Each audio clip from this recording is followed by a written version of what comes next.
What is going on, fight fans? Chris here, Combat Loop MMA. We have an awesome guest, someone that's doing big things for everybody in MMA. Get to know him. This guy's name is Brandon Muddy Rivers. What's up, dude? How you doing? What's up? What's up, my friend Chris? It's a pleasure to be speaking with you again. Yes, sir. It's always a pleasure. I like talking with you, and I got so much respect for you. You know, you were posting stuff on Facebook about having to help fighters out, and I'm always seeing these posts like this dude's always trying to help people, and I'm like, oh, that's cool. I can get behind. I can get behind someone that's doing that. Then I see a post saying, "Hey, I'm going to eat my own words, and I'm going to get into a fight," and I'm like, what? This guy? How long was it before you had that fight too? I want to know that. How long was it? How long before I had that fight? Yeah, in between fights. Oh Like man, long? man, that was a big layoff. It's been 8 years. That's what I'm saying, bro. So I see this dude, Yeah. and I'm sitting there chilling. I'm like, what is going on here? And he jumps in, and let me tell you something. If you boys and girls didn't watch the fight, this guy over here did really well. He capitalized on a great takedown. And you know what? When you're fighting, you're not saying it's sharp, and you do probably train, but if you're not in the gym constantly, that takedown would have led to an ending. I personally believe that if he would have been way more sharp, I think you could have probably ended that fight and been a 6-year layoff on this guy coming out. It was crazy, bro. I tell you, you have balls of steel. You have balls coming in to do that and just helping the community. Like, that's my big thing in life, is always helping others, but you're helping the MMA community. So congratulations. You won that one for me. I'm a huge fan of yours. So congratulations, dude. Man, I appreciate you, Chris. That was a crazy opportunity. I always am trying to help the fighters, and I'm always working through the back channels, working behind the scenes, the things that people might not always see that helps the fighters, whether it's helping them travel, helping them train, helping them with the fight opportunities, helping them get sponsorships, helping them move their career forward in ways that might not necessarily be in actually fighting them, in the actual fight itself, but the behind the scenes things. But that gave me an opportunity. I know a lot of the matchmakers, a lot of the promoters, an opportunity presented itself. I'm always talking to the fighters about, hey, here's an opportunity, And I was like, man, you know what? This is an opportunity. You know what? No one else is taking it. This guy is Vic Alvarez, tough kid. Big guy too. Played He's college a big football. boy. Big guy. So I wasn't prepared exactly for that, but you know what? He needed an opponent, and he was at 205. He had 3 people that had backed out on him, and I was like, you know what? I'm coming down here. I'm bringing a couple of my other fighters, Nick Longoria and Jacob Rubinson. I brought those guys down to fight, and I was like, you know what? I'm gonna help this show out. I'm gonna give Vic someone to fight, test myself, see what I'm about. I weighed in at 206, with my clothes on and after a good meal. So, I was like, you know what? It's okay. It's a fair match. I know I have a little bit of experience. That was the game plan, try to get him on the ground. And unfortunately, he was a little bit stronger than I was anticipating. He had been in the gym, but like you said, 3 to 4 week training camp. I think we're looking at a completely different situation. It did work to an extent. You just gotta keep drilling it, and it's no joke, man. You can't go out there and just think you're gonna get a win. I was going to test myself and see exactly where I was while giving him an opportunity to showcase his talents in front of his home crowd. And that's what the fight game is about. When you think about it, it's about the entertainment. I didn't win the fight, but I made a friend, made a fan, made a lot of fans. Some great opportunity. Some people owe me some favors, so now it's what I mean. It's a good opportunity. Whether you win or lose, and that's what I teach the guys, is being able to spot what a good opportunity looks like, because it doesn't always look like, hey, I'm beating a tomato can. It's no, you're getting to fight in front of West Palm Beach. At West Palm Beach, there's a lot of big people in the crowd. A lot of Yeah, we had some huge pros out in the Yeah. crowd. You had you actually had Johnny out in the crowd, which was a champion. You had a couple dudes that were some big names. Well, that's awesome, dude. And you definitely should take out, like, you came out with a lot of fans from that, and you took a win out of a loss. So that's awesome. How did you get into the fight game exactly? Like, when you were younger, what got you into fighting? Man, so back when I was younger, it was just watching TV, right, man? Watching UFC. I was watching, Forrest and watching Anderson, and back then, Forrest. I live in Athens, so Forrest was the big dog, man. Everybody loved Forrest, but then what Anderson Silva did to him just destroyed him on TV. I was like, man, he made that look easy. He made it Yeah. look easy, and I was Yeah. like, you know what? I'm almost certain I can do that. And so I looked online at the time, and I Googled how to be an MMA fighter. This was back in 15, 16 years ago at this point. So just trying to figure it out how to do that. And it sent me to this website called MMArecruiter.com, and I found a fight, and then I found a sponsor, some gave me some shorts, and then I found a gym in that order. So as I was able to fight. I found a fight in Tennessee. So my brothers, they took me up to Tennessee, and we got down, man. We got to it.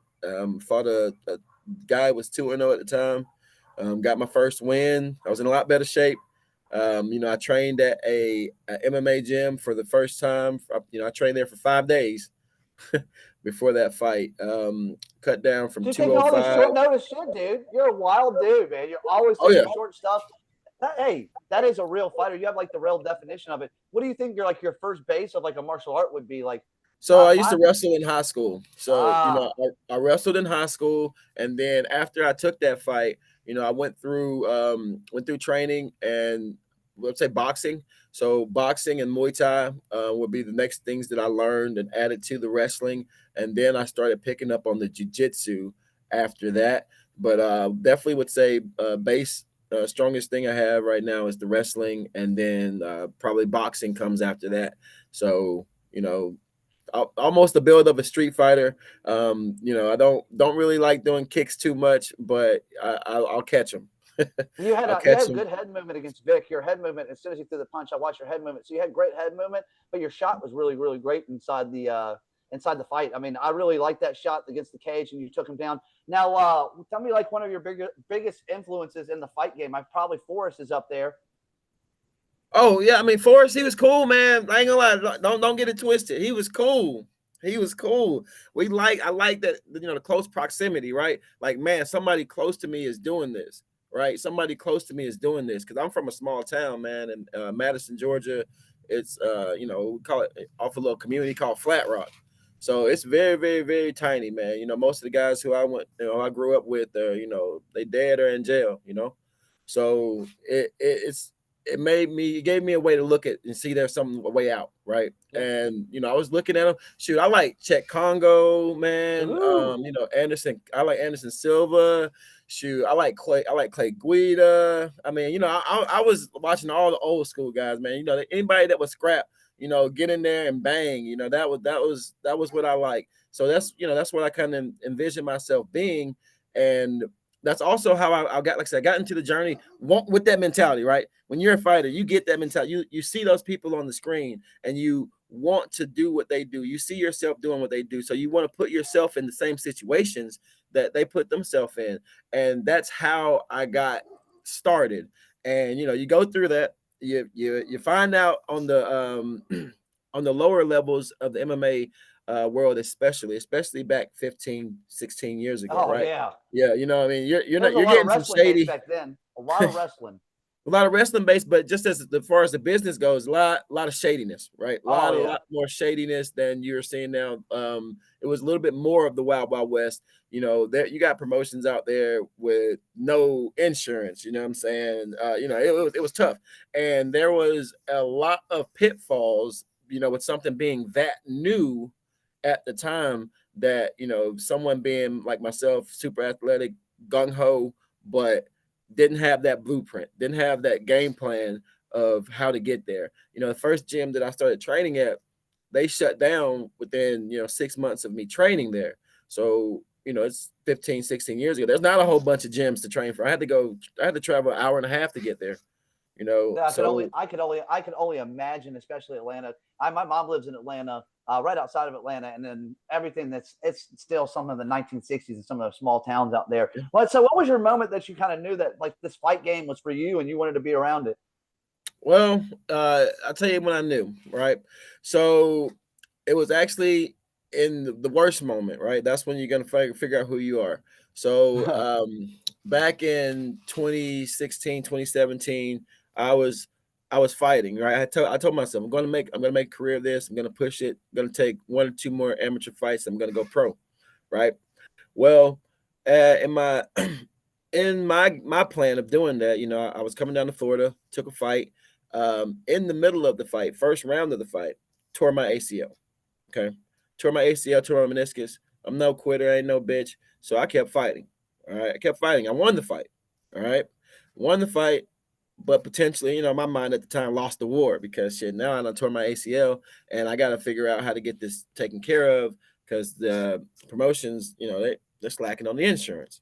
So you know, so I go and I handle that.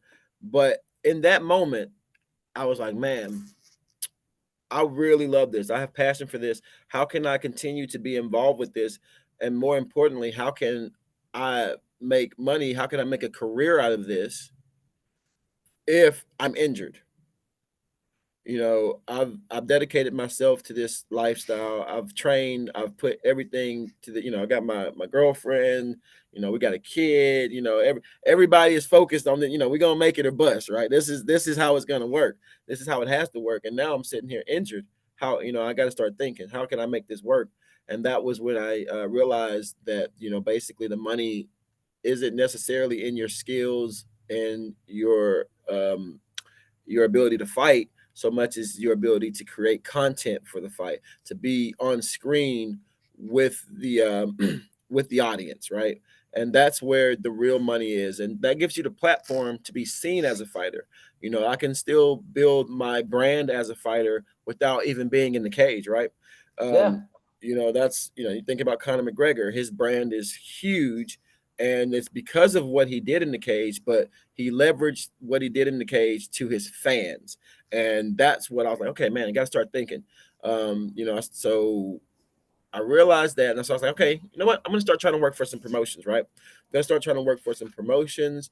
And that, you know, I can't really fight right now, but I could at least work for some promotions, help others, give a little bit back. Man, I started trying to work with my local promotion. Tried to show them that I knew a little bit. Say, hey, man, why why don't you think about selling some of the fighters merchandise at your events? You know, that would make sense. You have all of the fighters there, you have all the fans there. The fans are watching them fight. They'd probably be more likely to buy the merchandise from the fighter that they just saw. You know, I'm thinking I'm smart. You know, hey man, I'm gonna show, if I show you that I know a little bit, maybe you know, maybe you can utilize my skills. And that's not what happened. You know, they ended up getting me banned from the community for you know, uh, for reaching, you know, for helping out, so trying to stand up for the fighters. So I was like, wow. And it was kind of crazy to me because I was like, I'm banned from the community, but I know them all personally. You know what I'm saying? We all know each other.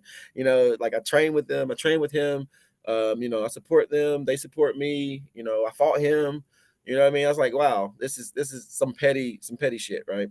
So I was like, wow, that is what got me to create my own website, to create my own community of fighters. Because I was like, wow, you're gonna tell me I can't join this group of 2,000 people when there's so many more people out there that I, you know, I would like to help outside of just this small community. And that just kind of opened my eyes, and it started my travel journey. Started moving throughout the southeast, writing articles, kind of looking at how things can be outside of my own hometown. You know, just building those connections, building that network, until, you know, we kind of got to where we are now with Homegrown well, MMA. what and then yeah, that's what we're about to talk about is homegrown. Let's talk about homegrown. What is homegrown? What do you do as far as homegrown goes? And what do you guys try to services do you guys give to the MMA community? Absolutely. So homegrown MMA is, so we focus on three things at homegrown MMA. All right. First, we focus on education, educating the next generation of fighters on their role in the sport, and how they can ultimately create financial opportunity from their role in the sport. which is ultimately content creation, teaching them how to uh, leverage that photography, that videography, those social media contents into financial opportunity, right? Teach you how to turn that into money. And then the second thing that we do is we provide exposure, because it does not matter how good you are, which is the problem with my hometown and the promotion. We got a lot of great talent, but it doesn't matter how great you are if no one knows your name. You have to get the exposure. You have to connect with people like yourself. You have to connect with other podcasters, other people who can write articles, who can push your name out there. Because if no one knows who you are, it doesn't matter how good you are. Opportunity comes to those who have their names in the circles, right?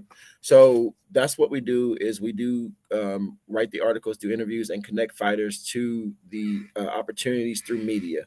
That's the second thing we do. The third thing that we do is we connect it all together. We connect the fighters to whatever they may need, whether it be sponsorship, matchmaking, training, photography, videography, social media managers, management of their career. We don't actually do management. We connect fighters to managers.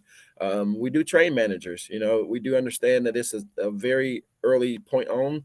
One of the weak points in the game right now is the lack of great managers. It's very difficult to get to the next level without people that have the network and the experience to do so. So we do help managers in that sense as well. And then, of course, sponsorship. That's what we're most well known for, is helping fighters with their sponsorships, helping fighters with travel. I mean, we've helped fighters get out of jail. I mean, we'll do whatever we can, because I've been there before. I know what it's like to go through a fight without someone in your corner, to want to get here but not have the gas money. I know what it's like to go through all of those things. So I make Homegrown available to all of the fighters who would like to make a career out of this, who maybe don't know what the next step is. We want to help you. We do a lot of consultation, figuring out where you are, figuring out where you want to go, and connecting you to the people that are going to help you get there. So that's That's what all. Hey, Homegrown is that's all about. awesome. Hey, Yes, that's sir. awesome. We actually have a mutual guy in Yeah. Jaden Lee. He's about to fight this weekend, but his dude like grew up in the garage, fighting in the garage, and then he finally got Mhm. into a gym. But it was kind of weird that you guys were. We all are kind of like a circle. I did an interview with him, and I've been talking with him for a little bit. He's right next door to me. Like he's very close Oh, to my wow. gym. So like he's literally probably like 15 minutes away from where I live at. Well, tell me what your next plan is for the next year. We'll give you a year, 12 months. What's your next 12 months plan for you, the company? Are you going to fight anymore? What's the plans, dude? So, man, that's a lot. You're asking a lot of things. But in the next 12 months, as far as myself personally, I would like to get another fight. Probably looking at maybe two fights in the next year. One more amateur, all right, and then I'm gonna do a pro fight. Okay, I always wanted to do it. I always told myself I was gonna be a pro fighter when I started this journey, and now You're got to so wake up close, call. dude. You're Yep. close. You're so close to it. So very close to it. So I want to, give myself a fight camp, show myself what I can do with another, with 3-4 months of training, take a tough amateur opponent, and then give myself another 3 months to correct whatever mistakes I made in that fight, and then I'll be taking a pro debut. And that's as far as the fight career goes. And then as far as homegrown MMA, we're looking at continuing to push out into further areas. We're looking at going up to New York, and we're going to be expanding a little bit into Texas. We are working with some promotions in Tennessee that are looking to expand into Chicago as well. And so, we have a few things continuing to solidify the networking, the the promotions in Florida, so that there is some infrastructure for the fighters to kind of make it from here to there to here to there. There is a level that the fighters are able to understand of where they are. And then just continuing to educate as many fighters as possible. We have a few seminars lined up across the states. So, we're just going to continue growing, connecting with our sponsors. We want to shout out Shroom Bar. They're awesome. We want to shout out Bun Pain Whiskey. And then we're working on with Sports Collectible, Dog Addiction, a lot of really great people that we want to shout out. and continue to work with them, continue bringing value to their businesses, and then continuing to teach the fighters how to bring value to other businesses as well, so that the entire sport can grow, man. So it's a Dude, lot. I'm gonna tell you, But you're like the best thing about talking with you is that we kind of like one step in front of each other, or always like it's really easy with you. We can sit there and go back and forth. Like I was about to tell you, hey dude, shout out your sponsors and who everybody's gotten you there. So you can tell whoever else you want to tell that's gotten you to where you've gotten to in life right now. And then I got one more behind that for you. And then that will probably be it for us. But I give out to anybody that's helped you get to where you've been at, man, because I know there's some rocky roads that you go through as a fighter. There's rocky roads going through of dealing with people all the time.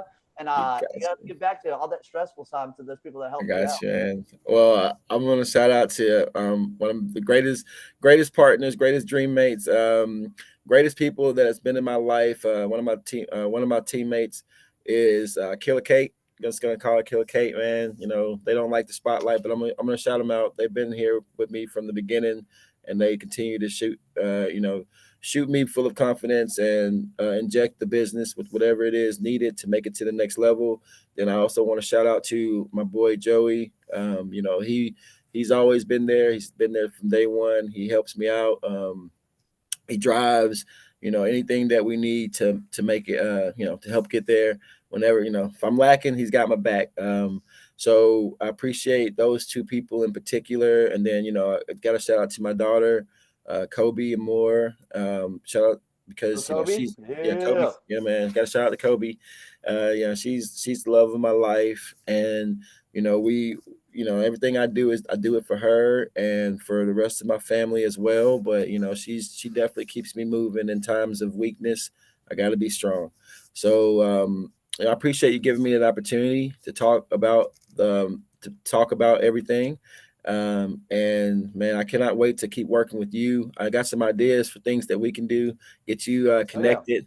I got a lot of people I would like for you to interview, man. I know you've been oh killing it yeah, with yeah, the yeah. BKFC, been killing it on the local circuit, but I got some big guys that I would like to shoot your way, because I love your energy. I love what you're doing. I love what you bring to the community. So I'm all about what Combat Loop is doing, and I'm down to see you guys grow as well, man. Hey, dude, I'm all about love. I'm all about helping others. That's one of my big things. God's given me a big platform to help others. So that's like my main thing. It's like the love that God's given me. I'm going to give it back to everybody Absolutely. else because I'd be a fool to have all this love and not help other people. One of the other things I tell you is the fans' favorite stuff is, and it's not always my favorite because I get beat up a little bit, but we're going to do a contender versus pretender series. I do it with all the fighters that I interview. I like to get a little scrap in with you, get a little spar, a little roll. The wrestling is going to be fun. I'm an all right wrestler. My striking's pretty good too, but I always like to test myself, especially against bigger guys. My training partner when I was growing up was about 220 pounds. So I learned how to wrestle against bigger guys and use technical stuff over you. But definitely, Mm-hmm. we want to have a spar at some point and put it up for the fans to see, Yeah. especially for you showing everybody how big them balls are all the time. No, I'm down, man. I'm down. So next time I might. So as you were talking about Jaden, yeah, I'm a big supporter of Jaden, out there with the Cage Life movement as well. So I might actually be coming down this You got a free weekend. Hey, you got a free place to stay, dude. I got Yeah, Sunday. I got a bed right behind me, but dudes, if you're always welcome to stay down here. You don't need to pay for places and shit, so it's easy to do that. I definitely appreciate coming on here. We'll stay back and forth. I plan on having you. We got to do like some type of like fight promotions. Like I like the contender series, or watch a contender series together. yeah, Watch a UFC event together. I got a lot of cool fighters that will come on and jump on and do little promos with us as yeah, the fights are going on. But there's a lot of stuff to do. And I'd like to have some amateur fighters in here. I want to see what they're seeing too in their brains. I like to pick yeah. everybody's brain apart and try to learn a little something from someone. But I definitely appreciate you, dude. We'll put this interview up here shortly, and I just definitely appreciate everything you do, man. Hey, man, I appreciate you too. Hey, until next time, thanks so much. Yeah, dude. I'll see you soon.